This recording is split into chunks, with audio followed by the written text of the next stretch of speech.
Hi friends! I can finally share with you my latest work that I did for a real publisher. I've illustrated other stories in the past, but only for private commissions, and as a self-taught artist, working for a publisher was like a very ambitious dream.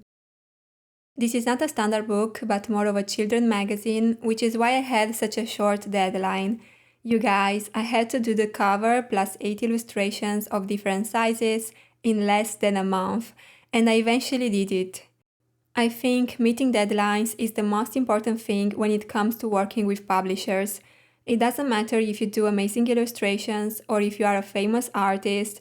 If you don't deliver the work on time, you'll make a bad impression since you're not reliable and you cause losses to the publisher, who may not contact you again in the future. But to avoid this, I want to share with you how I organized all the work, still managing to have a day off once a week. The first thing I did was counting how many days I had, and that was 24. Then I thought about how many days I needed to complete an illustration, that is, the inking and the watercolor process, and I established an average of 2 days per illustration. So now that 18 days out of 24 would be dedicated to the painting process, I would only have 6 days for the storyboard, the final drawings, and other requests from the art director. Let's start with day 1. The first day, I basically just read and reread the story.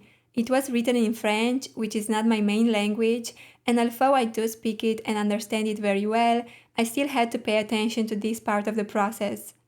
I knew I didn't have time to correct things later, so I took note of all the details before starting to draw. So, for example, in this illustration, I needed to know some information about the place and the characters, such as, is the road paved or not? Is it in the woods or on the river of a lake? What does the carriage look like? Is it old or painted? What do the characters look like? What color is their hair? How are they dressed? And so on and so forth.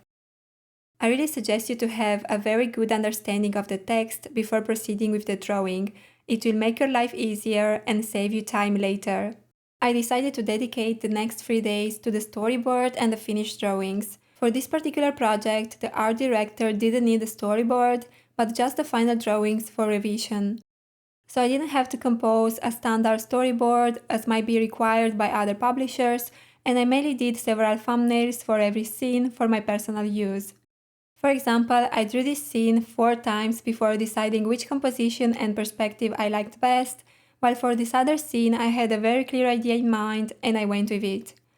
This part of the process depends on how you usually come up with ideas and create your illustrations, but I highly recommend you to create more than one sketch per scene so that you can see which variation better emphasizes the main character or the main object of that particular action. Now that I chose a thumbnail per illustration, I went searching for references. I needed them mostly for clothing and objects, and as for the poses and hands, I mainly took photos of myself to save time.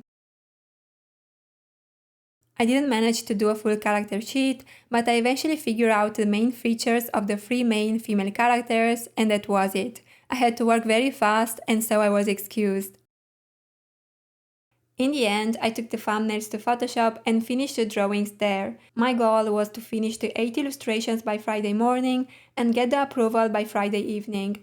Eventually, I got the answer on Sunday, so on Saturday I went ahead and worked on a few cover iterations. Since the cover was an important part of the magazine, I wanted to discuss it with the art director. He chose the third one, which happened to be my favorite too. In general, when sending sketches to the publisher, it's good to establish also the color palette that best fits the atmosphere of the story. I only did this for the cover because I had little time, but if the art director requests it, then you should color the storyboard as well. So on Monday, I got approval for both the cover and the other 8 drawings. The only thing I was asked to adjust was the double-page illustration, and in particular, the art director suggested me to push the people even closer to the main character and emphasize their reaction to the flower. So basically, I had to recreate the whole scene. You have to take this into account when you embark on the project and organize your time for the work. Some time will be lost between waiting for the publisher's response, the approval, and retouching drawings. Of course, if a lot of time goes by, you may ask for an extension of the deadline.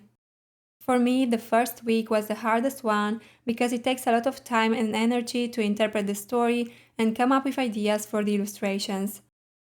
Now that I had all the finished drawings, I could paint each of them and move forward almost like a robot. As I said in the beginning, I had planned 2 days for each illustration, but in the end I decided to work in batches. For example, I would ink 2 drawings at a time, and then I would paint 2 drawings at a time, and so on.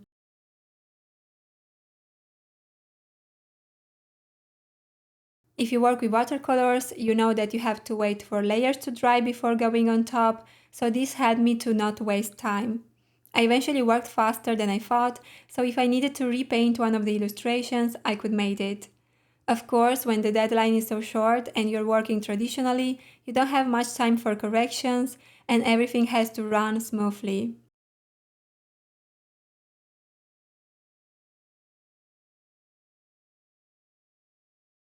In the end, I scanned all the paintings on Saturday and cleaned them between Saturday and Sunday, so I sent them to the publisher on the last day available. Curiously, I wasn't so stressed during that month because I had organized all the work, plus ticking off the tasks every day made me feel confident and I just knew I could finish everything in time. Eventually, I was very happy when I could get more done in one day than I had planned, so I could rest my hand. My last and biggest recommendation if you embark on a project like this and if you have a very short deadline is to organize ahead all the work for each day. Be very methodical and calculate how many days you have at disposal, how many steps you need to take to complete the work, and how many days you need for each step. Also, don't forget to set aside time for emails, feedback, and potential delays. I hope this video was helpful, especially if you're a self-taught artist like me and you don't know which steps you should take to illustrate a story and how to organize your time and meet deadlines. Thank you for watching and see you next Friday. Bye!